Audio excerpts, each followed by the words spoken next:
বন্ধুরা, এই ভিডিওতে আপনারা একটা ভীষণই বড় সুখবর পেতে চলেছেন। আর এই সুখবর বেরিয়ে এসেছে অ্যামকা নিয়ে।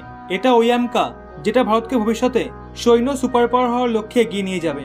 আর আমরা চাই এটা খুব দ্রুত তৈরি হয়ে যাক। আর এটা নিয়ে অনেক চর্চাও হচ্ছে। যেমন কালকের ভিডিওতে আপনাদের বলেছিলাম, যখন আমরা 36টা রাফায়েল কিনেছিলাম তখন ফ্রান্সের সঙ্গে আরো একটা ডিল হয়েছিল। ওই 36টা রাফায়েল আমরা তখনই কিনবো যখন ফ্রান্স আমাদের ইঞ্জিন টেকনোলজি ট্রান্সফার করবে অ্যামকার জন্য। আর এটা নিয়ে ফ্রান্সের স্যাফরন কোম্পানির সাথে চুক্তি হয়েছিল, কিন্তু বাস্তবে এটা নিয়ে কোনো কাজই হয়নি।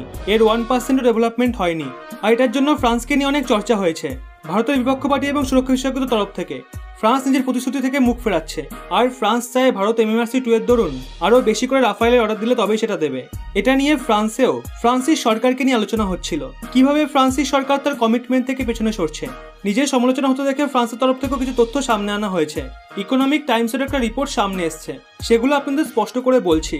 যারা আগের দিনে ভিডিওটি দেখেননি, ডেসক্রিপশনে লিঙ্ক দেওয়া আছে, দেখে আসতে পারেন। সিএজি তরফ থেকে যেদিন রিপোর্ট পেশ করা হয়েছে সেদিন থেকে ফ্রান্সকে নিয়ে সমালোচনা হচ্ছে। আর এরকমটা হওয়াই স্বাভাবিক, কারণ ভারত ফ্রান্সকে অল ওয়েদার ফ্রেন্ড বলে মনে করে। যে কোনো পরিস্থিতিতে ফ্রান্স ভারতকে সাপোর্ট করে এসেছে। এমনকি ভারত যখন নিউক্লিয়ার টেস্ট করেছিল তখন পুরো দুনিয়া ভারতের বিপক্ষে ছিল। তখন একমাত্র ফ্রান্সই বলেছিল ভারতের নিজের আত্মরক্ষার জন্য নিউক্লিয়ার টেস্ট করার সম্পূর্ণ অধিকার আছে। আবার যখন চীনের মতো প্রতিবেশী দেশ আছে তখন তো ভারতের অবশ্যই নিউক্লিয়ার টেস্ট করা উচিত। এইভাবেই ফ্রান্স বছরের পর বছর ধরে ভারতের সহায়তা করে এসেছে। আর এখন ভারতের অনেক বেশি ফ্রান্সের সাহায্যের প্রয়োজন ভারতের বহু প্রতীক্ষিত প্রজেক্ট অ্যামকার জন্য। অ্যামকাকে নিয়ে ভারতীয়দের মনে অনেক আশাও আছে, এটা ভারতের সুরক্ষা কয়েক গুণ বাড়িয়ে দেবে। কিন্তু এটা একটাই প্রবলেম, ইঞ্জিন। ভারত এখনো পর্যন্ত 110 কিলো নিউটন ক্ষমতা সম্পন্ন ইঞ্জিন বানাতে পারেনি। আর যত দেশ আছে যারা পঞ্চম প্রজন্মের ফাইটার জেট বানানোর চেষ্টা করেছে, প্রত্যেকের সামনে একই সমস্যা এসছে। যেমন দেখুন, রাশিয়া SU-57 তো বানিয়ে ফেলেছে, যেটাকে পঞ্চম প্রজন্মে বলা হয়ে থাকে। সেটারও ইঞ্জিনের প্রবলেম আছে। তাই SU-57কে একেবারে আসল পঞ্চম প্রজন্মের ফাইটার জেট বলে মনে করা হয় না। চীনকে দেখুন J-20 বানালো, কিন্তু ওর ইঞ্জিনে এত বেশি ফ্লোজ আছে যেই কারণে সেটাকে পঞ্চম প্রজন্মের না, বরং চতুর্থ প্রজন্মের ফাইটার জেট বলে মনে করা হয়। আর ভারতের সামনে একই চ্যালেঞ্জ রয়েছে। ভারতকে 6 থেকে 7 বছরের মধ্যে এমন ইঞ্জিন বানাতে হবে যাতে তাদের অ্যামকা প্রজেক্ট 6 থেকে 7 বছরেই পুরোপুরি কমপ্লিট হয়ে যায়। সিএজি রিপোর্ট যখন পেশ করা হয় তখন DRDO কিছু বিষয় স্পষ্ট করেছে, যার পর ফ্রান্সও শান্তি পেয়েছে। আর ফ্রান্সও ভারতকে আশ্বস্ত করেছে।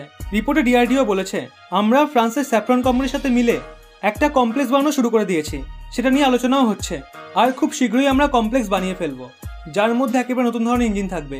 DRDO স্যাফরন এটাও ইনশিওর করে দিয়েছে, পরবর্তী 6 বছরের মধ্যে যখন আমরা অ্যামকা প্রোডাকশন করব তার 1-1.5 বছর আগেই 110 কিলো নিউটন ক্ষমতা সম্পন্ন নতুন ধরনের ইঞ্জিন বানিয়ে সবার সামনে পেশ করব।